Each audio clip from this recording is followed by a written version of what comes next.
I am Dr. Sreedhara V, Surgical Gastroenterologist at Kauvery Hospital, Electronic City, Bangalore. I'd like to give a brief information about colonic cancers or the large intestine cancers as to how do these patients present, and when they come to the doctor, what would he examine and what are the relevant investigations done, and how are these patients approached or treated surgically or medically or oncologically. Colonic cancers are the cancers involving the large intestine. The parts of the large intestine are the cecum, ascending colon, transverse colon, descending colon, sigmoid colon, rectum and anus. So any cancer that arises from any of this part of the large intestine will comprise colonic cancers. What are the complaints these patients present with?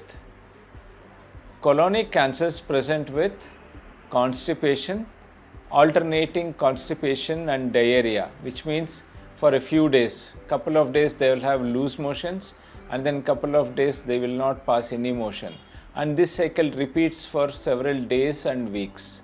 Or these patients will have passing blood in motions. This blood will be mixed with motions, unlike piles where the bleeding is seen on the side of the stools. These patients also will have abdominal distension. Their tummy become tighter and they'll become bulged, and there'll be some relief once they pass motions. Also, these patients will have weight loss. So when we suspect colonic cancers, when they reach out to the doctor will definitely do the relevant examination, including the neck, the abdomen and also the anal region also.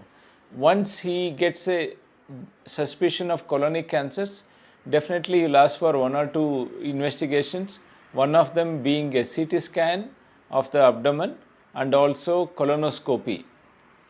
So when this is done, the colonic cancers is reasonably understood as where they are arising from, the extent of spread of the disease, and whether these patients we need to operate or do we need to subject them for further investigations.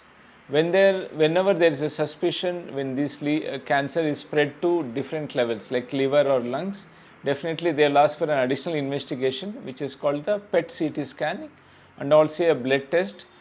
Tumor markers we ask, which are called the CEA and CA19-9. After evaluation, and if the colonic cancer is operable, then these patients are sent for evaluation for the fitness for surgery and anesthesia. What are the treatment options for colonic cancer? One is the surgery, either done by open surgery or laparoscopic. Of course, now robotic surgery is also one of the options, and chemotherapy and radiotherapy. For colonic cancers, surgery, removal of the involved part of the intestine is the mainstay or is the only treatment which can give cure. The other options, radiotherapy and chemotherapy, will add on to the surgical procedure we do. Sometimes if it is locally advanced, we downstage the disease by giving radiotherapy and chemotherapy and make the tumor operable. After a few cycles of chemotherapy and radiotherapy, these patients are subjected for surgery, and then the remaining chemotherapy cycles and radiotherapy is continued once the patient recovers.